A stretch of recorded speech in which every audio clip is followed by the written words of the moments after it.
الحمد لله رب العالمين والعاقبة للمتقين والصلاة والسلام على رسوله الأمين أما بعد فأعوذ بالله من الشيطان الرجيم بسم الله الرحمن الرحيم قال الله تبارك وتعالى في كلامه المجيد يا أيها الذين آمنوا كتب عليكم الصيام كما كتب على الذين من قبلكم لعلكم تتقون صدق الله العظيم وقال النبي صلى الله عليه وسلم من صام رمضان إيمانا واحتسابا غفر له ما تقدم من ذنبه أو كما قال عليه الصلاة والسلام صدق الله العظيم وصدق رسوله النبي الكريم ونحن على ذلك لمن الشاهدين والشاكرين والحمد لله رب العالمين۔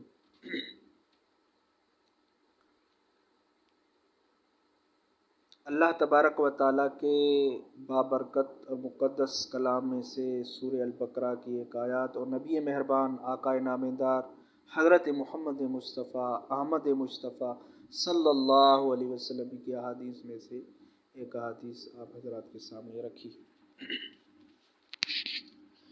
قرآن مجید فرقان حمید کے اندر اللہ رب العالمین نے اہل ایمان کو مخاطب ہو کر ارشاد فرمایا کہ یہ جو روزے ہیں یہ آپ کے اوپر فرض کر دیے گئے، جس طرح آپ سے پہلے قومیں گزری ہیں ان کے اوپر بھی روزے فرض تھے، لعلکم تتقون، تاکہ تمہارے اندر تقوی پیدا ہو جائے۔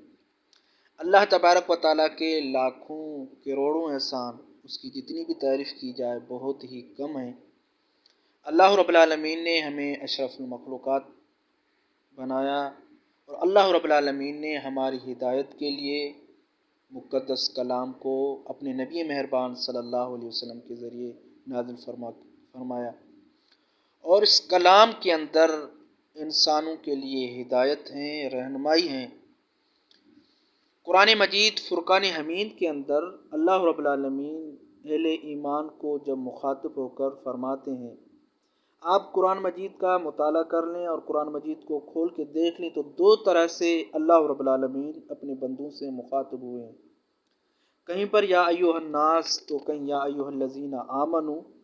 یا ایھا الناس جب اللہ رب العالمین اپنے بندوں سے ہو کر مخاطب ہوتے ہیں تو اس سے پورے انسانیت اس سے مراد ہیں، وہ چاہے اللہ رب العالمین کو مانتے ہو یا اللہ رب العالمین کو نہیں مانتے ہو، یا اللہ رب العالمین کی یعنی مانتے ہو یا نہیں مانتے ہو۔ اس طرح جب اللہ رب العالمین یا ایھا الذین آمنو ہو کر مخاطب ہوتے ہیں تو صرف خاص بندے جو اللہ رب العالمین کو اپنا رب، اللہ رب العالمین کو اپنا رب مانتے ہیں، تسلیم کرتے ہیں، جن کا رسولوں کے اوپر ایمان، کتابوں کے اوپر ایمان، روز جزا اور آخرت کے اوپر ان کا ایمان ہوتا ہے۔ تو اس آیات کے اندر اللہ رب العالمین اہل ایمان کو مخاطب ہو کر فرماتے ہیں کہ آپ کے اوپر روزے فرض کر دیے گئے۔ رمضان مبارک کا بابرکت مہینہ جس کے بارے میں نبی مہربان آقا نامدار حضرت محمد مصطفیٰ احمد مصطفیٰ صلی اللہ علیہ وسلم نے فرمایا، رمضان مبارک کا بابرکت مہینہ جس کا پہلا عشرہ آپ صلی اللہ علیہ وسلم نے فرمایا رحمت ہیں جو مکمل ہو گیا، اور دوسرے عشرے کے بارے میں نبی مہربان صلی اللہ علیہ وسلم نے فرمایا مغفرت کا عشرہ ہے جو چل رہا ہے، اور تیسرا عشرہ عتق من النار، جہنم سے آزادی کا عشرہ۔ رمضان مبارک کے بابرکت مہینے کی بہت بڑے فضائل ہیں۔ مجھے وہ حدیث یاد آئی جس میں نبی مہربان صلی اللہ علیہ وسلم ایک مرتبہ خطبہ دینے کے لیے پہلی سیڑھی پہ قدم رکھا، کہا آمین، دوسری سیڑھی پہ قدم رکھا، آمین، تیسری سیڑھی پہ قدم رکھا، آمین۔ صحابہ کرام رضوان اللہ اجمعین نے نبی مہربان صلی اللہ علیہ وسلم سے سوال کیا کہ اللہ کے رسول، پہلے جب بھی آپ خطبہ دیتے تھے تو ہم نے آپ سے یہ یعنی ایسی کوئی بات نہیں سنی، لیکن آج جب آپ ممبر پر قدم رکھا تو آمین کہا، دوسرے سیڑھی پہ قدم رکھا آمین کہا، تیسری سیڑھی پہ قدم رکھا آمین کہا۔ اس کی وجہ کیا ہے؟ تو اللہ کے رسول صلی اللہ علیہ وسلم نے اپنے صحابہ سے فرمایا کہ جبرائیل امین ابھی آئے تھے، اس نے دعا مانگی اور وہ دعا مجھے بہت زیادہ پسند آئی، جس کی وجہ سے میں نے آمین کہا۔ پھر اللہ کے رسول صلی اللہ علیہ وسلم نے ان صحابہ سے مخاطب ہو کر فرمایا میں آپ کو بتاؤں وہ دعا وہ کیا تھی؟ تو اللہ کے رسول صلی اللہ علیہ وسلم نے اپنے صحابہ سے فرمایا جبرائیل نے یہ دعا مانگی، جبرائیل نے یہ دعا مانگی کہ تباہ اور برباد وہ شخص جس کے سامنے محمد صلی اللہ علیہ وسلم آپ کا نام لیا جائے اور آپ پر درود نہ بھیجے۔ اللہ کے رسول صلی اللہ علیہ وسلم نے فرمایا جبرائیل کی وہ دعا مجھے پسند آئی اور میں نے آمین کہا۔ جب دوسری سیڑھی پہ نبی مہربان صلی اللہ علیہ وسلم نے قدم رکھا، جبرائیل نے دعا مانگی، اللہ رب العالمین جبرائیل نے یہ دعا مانگی کہ اللہ تبارک و تعالیٰ تباہ اور برباد کرے اس شخص کو جس کے والدین زندہ ہو، دونوں میں سے کوئی بھی ایک، وہ اپنے والدین کی خدمت کر کے جنت نہ حاصل کر سکے۔ دوستو، والدین کی خدمت، اس کی اتباع، اس کی تابع داری، جس کے بارے میں رب العالمین نے قرآن مجید میں فرمایا وَلَا تَقُلْ لَهُمَا اُفٍّ، انہیں اف تک نہ کہو۔ ابھی 2-3 دن پہلے میں آپ کو ایک بات بتاتا ہوں، 2-3 دن پہلے ایک شخص میرے پاس آیا، روزے افطار کرنے میں تقریباً 10 یا 15 منٹ تھے، 10 یا 15 منٹ تھے، وہ شخص آیا، اس سے میں نے حلوہ لیا کیونکہ اس نے میری امامت میری پیچھے اس نے کافی مرتبہ نمازیں پڑھی، آ کر میرے پاس بیٹھا، حلوہ اس سے لیے۔ تقریباً روزہ افطار کرنے میں 7 یا 8 منٹ تھے، میں نے دیکھا کہ اس کے والدین کی آنکھوں سے آنسو بہہ رہے ہیں، تو میں نے وجہ پوچھی۔ اللہ اکبر، میں کیا بات بتاؤں۔ اور روزہ افطار کرنے میں 5 منٹ رہنے والے تھے، 5 منٹ ہم افطار کرنے میں رہتے تھے، اس شخص نے یہ دعا مانگی یا اللہ میرے بیٹے کا سر پھٹے، یا اللہ میرے بیٹے کا سر پھٹے، یا اس کو فالج ہو، یا وہ گھڑے تباہ اور برباد ہو جائے۔ جب میں نے یہ دعا سنی اور میرے تو رونگٹے کھڑے ہو گئے، پوری داستان اس نے سنائی پایا، کہہ رہا کہ ابھی میرا بیٹا آیا تھا، اس نے مجھے اتنی تکلیف پہنچائی کہ میں مولوی صاحب، مفتی صاحب، میں آپ کو کیا بتاؤں، میں بتا نہیں سکتا ہوں۔ کہتا ہے یا اللہ آپ والدین کی دعا سننے والے ہو، میری دعا قبول فرما۔ یہ دعا کر رہا ہے اپنے بیٹے کی تباہی اور بربادی کے لیے۔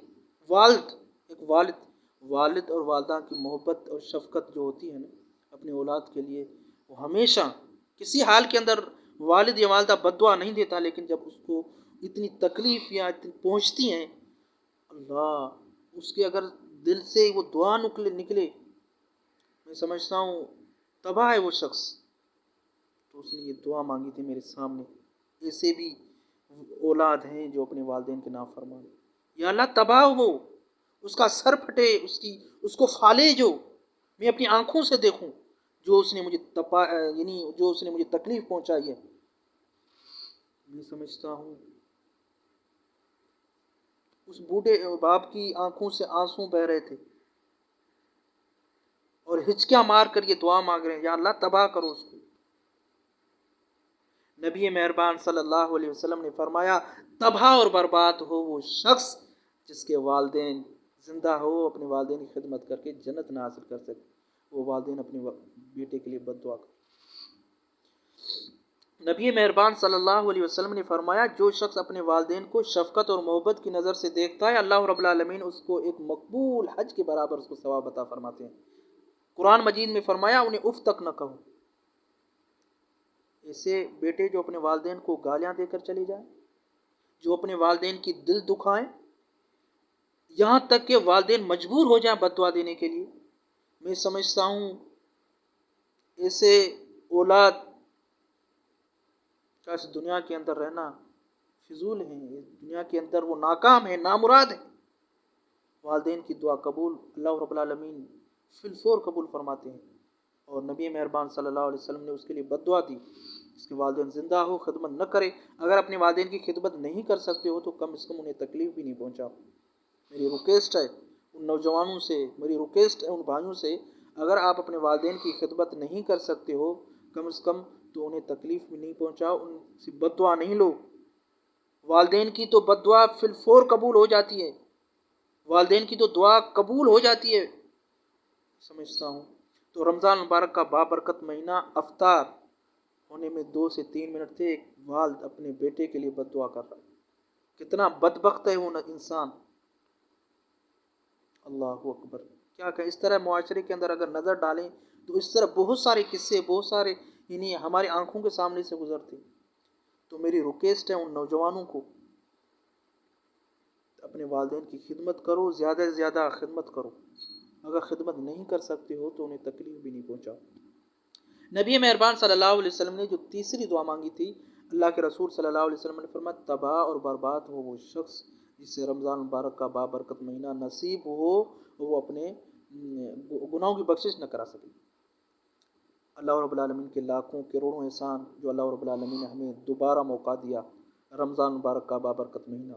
اپنے اڑوس، اپنے پڑوس، اپنے رشتہ داروں میں دیکھیں تو اس طرح بہت سارے لوگ ہوں گے جو پچھلے رمضان میں ہمارے ساتھ تھے، اس رمضان میں ہمارے ساتھ نہیں ہیں، جو پچھلی تراویح میں ہمارے ساتھ تھے، اس تراویح میں ہمارے ساتھ نہیں ہیں، جو پچھلی سحری میں ہمارے ساتھ تھے، اس سحری میں ہمارے ساتھ نہیں ہیں، جو پچھلی افطاری میں ہمارے ساتھ تھے، اس افطاری میں ہمارے ساتھ نہیں ہیں۔ اللہ کے کروڑوں لاکھوں احسان ہیں جو اللہ رب العالمین نے ہمیں دوبارہ موقع دیا۔ اس مہینے کے اندر زیادہ سے زیادہ اللہ رب العالمین کی عبادت کریں، اللہ رب العالمین کی تابعداری کریں، اتباع کریں، زیادہ سے زیادہ اپنے رب کو راضی کرنے کی کوشش کریں۔ یہ تو مہینہ پیکیجز کا مہینہ ہے، جس طرح مختلف کمپنیاں، مختلف موبائلز کے کمپنیاں اپنے یعنی سروس دیتی ہے اپنے ان لوگوں کو، تو اس طرح یہ رب العالمین کا مہینہ، پیکیجز کا مہینہ۔ فرض پڑھو گے تو 70 فرض کے برابر ثواب ملے گا، نفل سنت ادا کرو گے تو فرائض کے برابر ثواب ملے گا۔ 1 روپیہ خرچ کرو گے تو آپ کو اس کا اجر و ثواب لا تعداد دیا جائے گا۔ اور اس مہینے کے اندر کچھ لوگ ایسے بھی ہیں، دیکھے بھی ہیں، اللہ اکبر، اللہ کیا بات کہوں لوگوں کی، تراویح نہیں پڑھتے، تراویح تو چھوڑو، فرض نہیں پڑھتے، روزہ نہیں رکھتے، جمعۃ المبارکہ بابرکت جمعہ نہیں پڑھتے، رمضان مبارک جیسے آیا انہیں کوئی ٹینشن نہیں ہے، رمضان آیا چلا بھی گیا انہیں کوئی عطا نہیں پتہ۔ اللہ اکبر، ایسے لوگوں کا کیا ہو؟ فرائض کی پابندی نہیں کرتے، روزہ نہیں رکھتے، حالانکہ بیمار بھی نہیں ہیں۔ قرآن مجید میں ہے نا، اللہ رب العالمین نے حکم فرمایا وَإِن كُنتُم مَرَضًا أَوْ عَلَىٰ سَفَرٍ فَعِدَّةٌ مِّنْ أَيَّامٍ أُخَرَ، اگر مریض ہو یا سفر کی حالت میں ہو تو پھر تو آپ کے اوپر روزہ یعنی فرض نہیں ہے، پھر دوسری دنوں کے اندر آپ اس کو جو ہے اس کی قضا کر سکتے ہو۔ لیکن صحت مند ہیں، تندرست ہیں، ہٹے کٹے ہیں، بیمار بھی نہیں ہیں، پھر بھی روزہ نہیں رکھتے، نماز نہیں پڑھتے، نمازوں کی پابندی نہیں کرتے، وہ صرف زبان سے کلمہ پڑھ دیا، جس طرح علامہ اقبال نے کہا زبان سے کہہ بھی دیا لا الہ الا اللہ تو کیا حاصل، دل و نگاہ مسلمان نہیں تو کچھ بھی نہیں۔ ہماری دل مسلمان نہیں ہے، زبان سے ہم کلمے پڑھنے سے کوئی مسلمان ہو جائے گا؟ کسی ہندو کو بٹھا لوں اور اس کو کلمہ پڑھا لوں، اس کو حدیث سکھا دوں، کیا مسلمان ہو جائے گا؟ ہمارا ایمان اتنا کمزور ہو چکا ہے، اتنا کمزور ہو چکا ہے، میں کیا بات کہوں۔ فرائض تو چھوڑو، نوافل تو چھوڑو، فرائض کی بھی ہم پابندی نہیں کرتے، کتنے ہم جو ہے نا مسلمان کمزور ہو گئے۔ میری ریکویسٹ ہے ان لوگوں کو، میری ریکویسٹ ہے ان بھائیوں کو جن کو اللہ رب العالمین نے یہ موقع، سنہرا موقع عطا فرمایا، رمضان مبارک کا بابرکت مہینہ، اس مہینے کے اندر اللہ رب العالمین کے قریب ہے، اللہ رب العالمین کو راضی کرنے کی کوشش کریں، اس مہینے کے اندر زیادہ سے زیادہ عبادت کریں۔ اللہ رب العالمین نے آپ کو زندگی دی ہے، کب کس وقت زندگی کا پیا ختم ہو جائے کوئی پتہ نہیں، تو اللہ رب العالمین نے اگر ہمیں یہ موقع نصیب فرمایا ہے تو اس موقع کو ہاتھ سے جانے نہیں دے۔ رمضان مبارک کا یہ جو اشرا چل رہا ہے، مغفرت کا اشرا چل رہا ہے، اس کے اندر ہم زیادہ سے زیادہ اللہ رب العالمین کے سامنے دعا مانگے، یا اللہ ہمیں بخش دے، یا اللہ ہم سے جو غلطی جو خطا ہو گئی ہیں، یا اللہ آپ غفور رحیم ہیں، بخشنے والے ہیں، معاف کرنے والے ہیں، آپ ہی ہماری دعا قبول کرنے والے ہیں، ایسا کوئی دوسرا در نہیں ہے جہاں پر ہماری دعا قبول ہو، یا اللہ آپ ہماری دعا کو قبول کریں۔ وہ تو غفور رحیم ہے، وہ تو فرماتے ہیں جب میرا بندہ ایک قدم بڑھتا ہے تو میں 2 قدم بڑھ کے اپنے بندے کی طرف جاتا ہوں۔ آپ مانگ کر تو اسے دیکھیں، آپ جھک کر تو اس کے سامنے دیکھیں، آپ جھولی پھیلا کر اس کے سامنے تو دیکھیں، وہ تو غفور رحیم ہے۔ لیکن بدبخت ہیں وہ شخص جسے رمضان مبارک کا بابرکت مہینہ نصیب ہوا، وہ اپنی مغفرت نہ کرا سکا۔ تو عزیزان محترم، اس بابرکت مہینے کے اندر زیادہ سے زیادہ یعنی اللہ رب العالمین کو راضی کرنے کی کوشش کریں۔ نبی مہربان صلی اللہ علیہ وسلم نے فرمایا، کتنے روزے دار ایسے ہیں جنہیں سوائے بھوک اور پیاس کے کچھ نہیں ملتا۔ روزہ بھی رکھتے ہیں، بھوکے بھی رہتے ہیں، پیاسے بھی رہتے ہیں، لیکن ملتا نہیں۔ وہ کیوں؟ وہ اسی لیے، اگر ایک شخص روزہ رکھ کر جھوٹ بول رہا، ایک شخص روزہ رکھ کر وہی پلاننگ اس کی بنی ہوئی ہے جو رمضان سے پہلے بنی ہوئی تھی، روزہ رکھ کر جھوٹ بھی بول رہا ہے، غیبت بھی کر رہا ہے، چغلی بھی کر رہا ہے، دوسرے کے حقوق بھی یعنی حقوق کو پامال کر رہا ہے، تو اس کو پھر روزہ وہ صرف بھوکا اور پیاسا ہی رہے گا، ثواب سے محروم رہے گا۔ تو ایسا نہیں ہو۔ قرآن میں کیا فرمایا اللہ تعالیٰ نے؟ یا ایھا الذین آمنوا کتب علیکم الصیام کما کتب علی الذین من قبلکم لعلکم تتقون، تمہارے اندر تقویٰ پیدا ہو جائے۔ تقویٰ کیا ہے اس کے لیے؟ تقویٰ یہ ہے پرہیزگار بن جاؤ، متقی بن جاؤ، گناہوں سے بچ جاؤ۔ ابی بن کعب، یہ بہت مشہور حدیث ہیں جو آپ لوگوں نے علماء اکرام سے سنی بھی ہوگی۔ ایک مرتبہ حضرت عمر رضی اللہ تعالیٰ عنہ کی مجلس کے اندر یہ بات آئی تقویٰ کے بارے میں، تو حضرت عمر رضی اللہ تعالیٰ عنہ نے مختلف صحابہ سے تقویٰ کے بارے میں پوچھا۔ ایک جلیل قدر صحابی ابی بن کعب، جس کے بارے میں نبی مہربان صلی اللہ علیہ وسلم نے فرمایا قرآن کا ماہر ہے، قرآن بہت ہی خوبصورت انداز میں پڑھتا ہے۔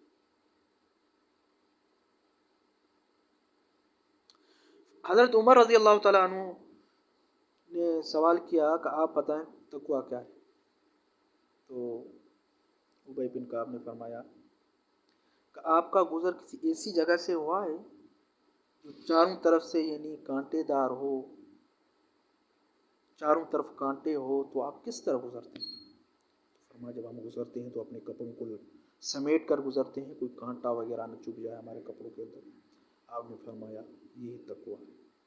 جس معاشرے کے اندر ہم زندگی گزار رہے ہیں، جس معاشرے کے اندر ہم رہ رہے ہیں، اس معاشرے کے اندر ہم اپنے آپ کو اس طرح بچا کر نکلیں گناہوں سے، تو قرآن یہ رمضان مبارک کا بابرکت مہینہ ہمارے اندر تقویٰ پیدا کرتا ہے۔ اگر ایک شخص رمضان کے مہینے سے پہلے جھوٹ بولتا تھا، تو رمضان کا جب روزہ رکھتا ہے تو اس کے اندر اتنا ہونا چاہیے کہ میں نے روزہ رکھا ہے، مجھے جھوٹ نہیں بولنا چاہیے۔ ایک شخص رمضان سے پہلے ناپ اور تول میں کمی کرتا تھا، تو اسے یہ احساس ہونا چاہیے اور ہونا بھی چاہیے کہ رمضان مبارک کا بابرکت مہینہ میں نے روزہ رکھا۔ یہ تو پوری زندگی ہونا چاہیے، یہ تو ایک مسلمان کی بحیثیت پوری زندگی ہماری روٹین ایسی ہونی چاہیے، لیکن جب روزہ رکھتے ہیں تو پھر یہ ایسا ہوتا نہیں۔ ایک شخص مسلسل گالیاں دے رہا ہے، روزہ رکھتا ہے تو پھر وہ رک جاتا ہے۔ کیوں؟ روزہ ہمارے اندر تقویٰ پیدا کرتا ہے۔ تو ہم تو بحیثیت مسلمان ہماری پوری زندگی ایسی ہونی چاہیے، گناہوں سے پاک ہونی چاہیے، متقی ہونے چاہیے ہم۔ لیکن رمضان مبارک کا جو بابرکت مہینہ ہے یہ ہمارے اندر تقویٰ پیدا کرتا ہے۔ تو ہم خوش نصیب ہیں جو اللہ رب العالمین نے ہمیں موقع دیا، رمضان مبارک کا بابرکت مہینہ نصیب کیا۔ اس مہینے کے اندر زیادہ سے زیادہ جو ہے نا ہم اللہ رب العالمین کو راضی کرنے کی کوشش کریں، یہ 3 کام ضرور کریں۔ اس مہینے کے اندر زیادہ سے زیادہ کثرت کے ساتھ نبی مہربان صلی اللہ علیہ وسلم پر درود بھیجیے، دعا جب مانگیں اس سے پہلے درود پڑھیں، پھر اختتام پر درود پڑھیں، اور اس مہینے کے اندر زیادہ سے زیادہ والدین کی خدمت کریں، اس مہینے کے اندر زیادہ سے زیادہ روزے رکھیں اور اللہ رب العالمین کی عبادت کریں، اللہ رب العالمین کو راضی کرنے کی کوشش کریں۔ میں امید کرتا ہوں جو بھی جن بھی بھائیوں کے پاس یہ میرا پیغام پہنچے گا، اللہ رب العالمین سب سے پہلے مجھے پھر ہم سب کو اس پہ عمل کرنے کی توفیق عطا فرمائے۔ وما علینا الا البلاغ المبین۔ السلام علیکم ورحمۃ اللہ